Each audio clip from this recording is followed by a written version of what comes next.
a nap.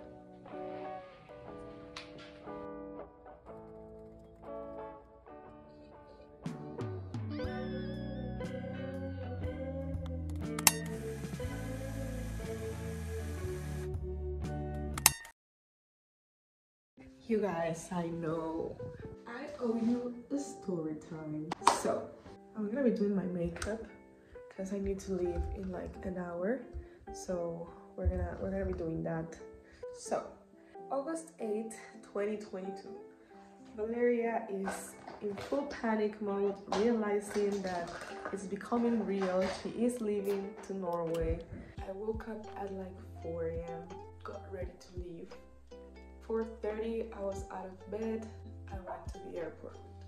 My family and two of my best friends took a cab together to the airport to meet us over there. I had like so much luggage, and of course, I mean, if you're moving abroad to the other side of the world, you gotta bring stuff. On my way to the airport, I was holding my sister's hands, both of them. I was sitting in the middle on the back seat. That's when it hit me, like how much I was gonna miss them, and I started to get like anxiety. I was getting nauseous.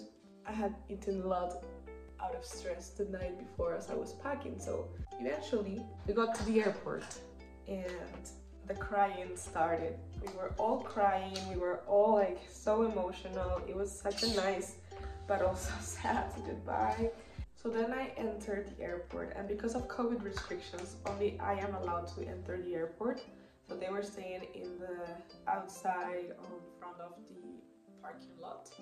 But I just entered, waved goodbye, and started queuing for the check-in to leave my bags for them to be taken into the plane. And then the lady at the queue asked me to see my passport, and I showed her my passport, and she was like, so you're flying to Atlanta and then Amsterdam and then Bergen? And I was like, yeah. And she was like, well, you don't have a visa.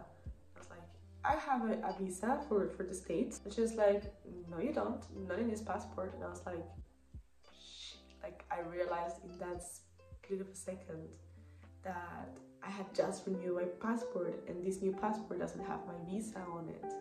But my visa still is valid, it's just on another passport.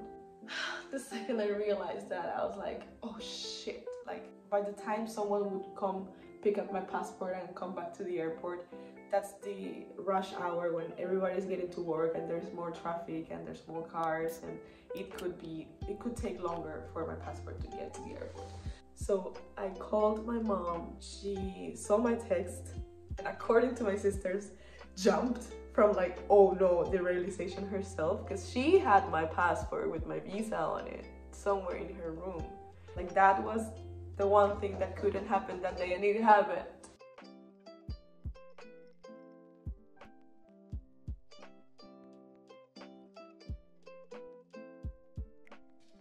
In the end, my grandmother, like the superhero she is, really made the taxi guy rush through everything. So that's what happened. And meanwhile, I had like a million texts like saying, oh, have a good trip, have a nice trip, this is a very special day, blah, blah. And I was like, shut up everyone, I just want to cry because I was so nervous. As soon as my passport got to the airport, I rushed through the lines, every single queue, security pass, everything. I just went one like that, like just rushed through it all.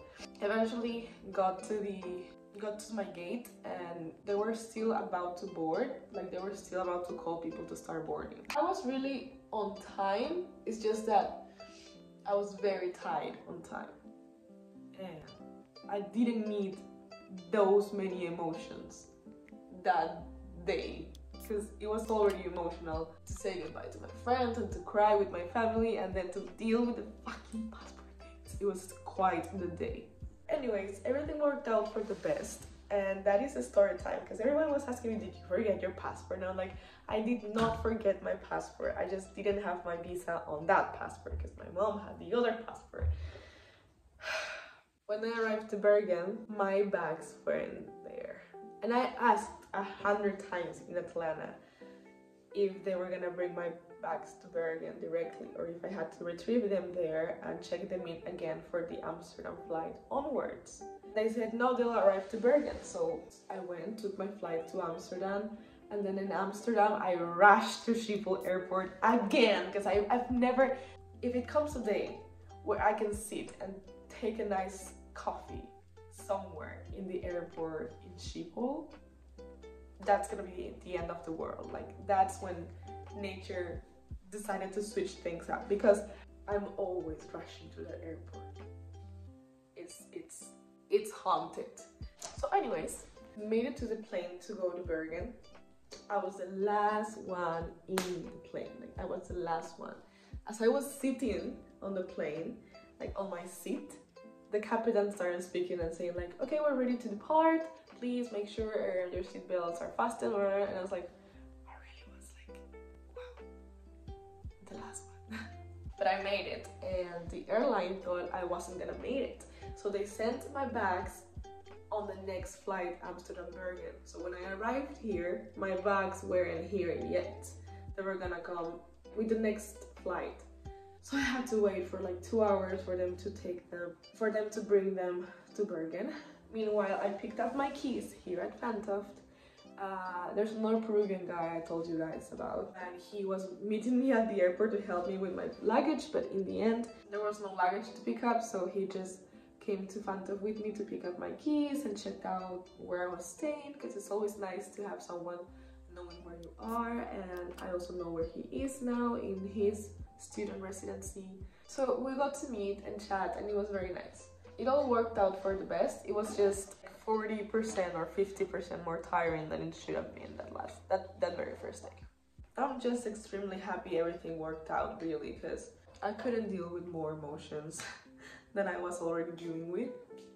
And arriving in Bergen was like arriving back home. Like, it was crazy how weird it felt to be here again. When the pilot said like, well, we have landed, welcome to Bergen, I almost cried. Like, I got really emotional because it was like if I had never left. It really feels like home.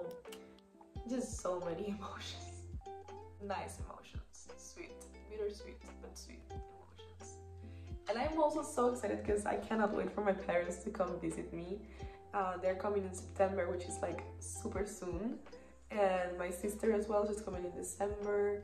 I'm going back to Lima for a week in October. So it's like, so it really isn't a goodbye forever, which makes me super happy.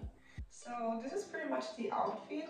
I am gonna wear, however, this sweater on top because it is kind of chilly. And also I'm gonna do my bed and get ready to leave. But that is it for today's vlog, because today is a different vlog. We've traveled back in time right now for me to tell you this story, but it's actually the 12th of August now, so yeah, just deal with it. I'll see you guys in the next vlog. Bye!